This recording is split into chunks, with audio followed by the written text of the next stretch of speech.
గత 2 రోజులుగా ఉమ్మడి ఆదిలాబాద్ జిల్లాలో వర్షాలు దంచి కొడుతున్నాయి. ప్రాజెక్టులోకి భారీగా వరద నీరు చేరుతోంది.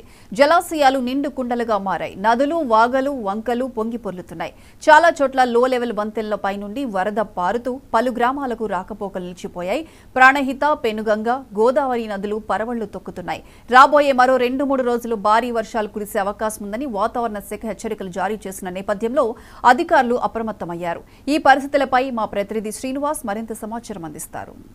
ఆదిలాబాద్ జిల్లా వ్యాప్తంగా గత 2 రోజులుగా విస్తారంగా వర్షాలు కురుస్తున్నాయి. దీంతో వాగులు వంకలు ఉప్పొంగి ప్రవహిస్తున్నాయి. మరోవైపు ఇటు ఉమ్మడి ఆదిలాబాద్ జిల్లాలో ఉన్నటువంటి అటు పెనుగంగ నదితో పాటు ప్రాణహిత, గోదావరి నదులు కూడా ఉప్పొంగి ప్రవహిస్తున్నటువంటి పరిస్థితి ఉంది. చాలా గ్రామాలకు అంటే ఈ వాగులు వంకలు ఉప్పొంగి ప్రవహించడంతో చాలా గ్రామాలకు రాకపోకలు అయితే నిలిచిపోయినటువంటి పరిస్థితి. అదేవిధంగా ఉమ్మడి ఆదిలాబాద్లో ఉన్నటువంటి ప్రాజెక్టులు ఏవైతున్నాయో ప్రాజెక్టులన్నీ కూడా జలకలను సంతరించుకున్నాయి. ప్రాజెక్టులన్నీ కూడా నిండు కుండను తలపిస్తున్నటువంటి పరిస్థితి కూడా ఉంది. ప్రధానంగా ఉమ్మడి ఆదిలాబాద్ జిల్లాలో ఉన్నటువంటి ప్రధానమైనటువంటి ప్రాజెక్టులు కడెం ప్రాజెక్టుతో పాటు ఎల్లంపల్లి, అదేవిధంగా అటు కుమ్రంభీం ఆడా ప్రాజెక్టు, ఈ ప్రధానమైనటువంటి 3 ప్రాజెక్టులు కూడా భారీగా జలకలను సంతరించుకున్నటువంటి పరిస్థితి. ప్రధానంగా చూసుకున్నట్టయితే ప్రాజెక్టుల్లోకి పూర్తిస్థాయి నీటి మట్టం చేరుకోవడంతో ఈ 3 ప్రాజెక్టుల్లో గేట్లు ఎత్తి కూడా దిగువకు నీటిని వదులుతున్నటువంటి పరిస్థితి కూడా ఉంది. అయితే ప్రధానంగా నిర్మల్ జిల్లాలో ఉన్నటువంటి కడెం ప్రాజెక్టు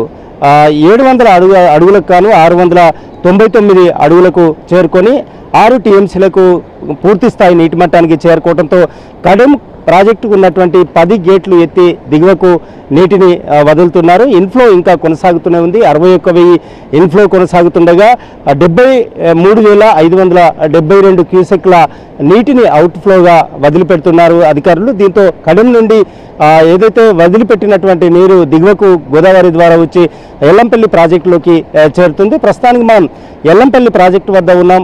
ఎల్లంపల్లి ప్రాజెక్టు వద్ద పరిస్థితి చూడొచ్చు. ఇప్పటికే 20 గేట్లు తెరిచి అధికారులు దిగువకు నీటిని వదిలిపెడుతున్నారు. ఎల్లంపల్లి పూర్తి స్థాయి నీటి మట్టం 148 మీటర్లకు గాను ఇప్పటికే 147.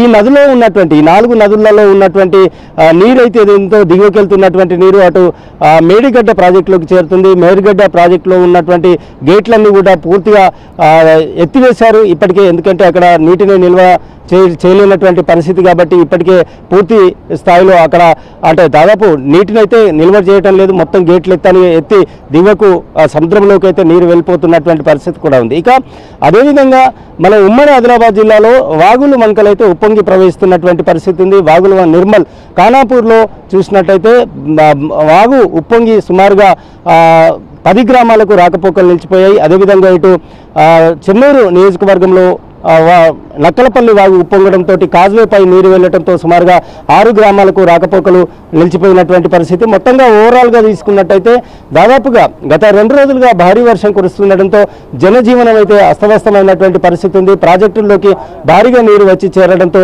ప్రజలైతే సంతోషిస్తున్నటువంటి పరిస్థితి ఉంది. రైతులు కూడా హర్షం వ్యక్తం చేస్తున్నారు. ఇది ఉమ్మడి ఆదిలాబాద్ జిల్లా వ్యాప్తంగా రెయిన్ ఎఫెక్ట్. వీడియో జర్నలిస్ట్ సారావతో శ్రీనివాస్, ఉమ్మడి ఆదిలాబాద్ జిల్లా నుండి.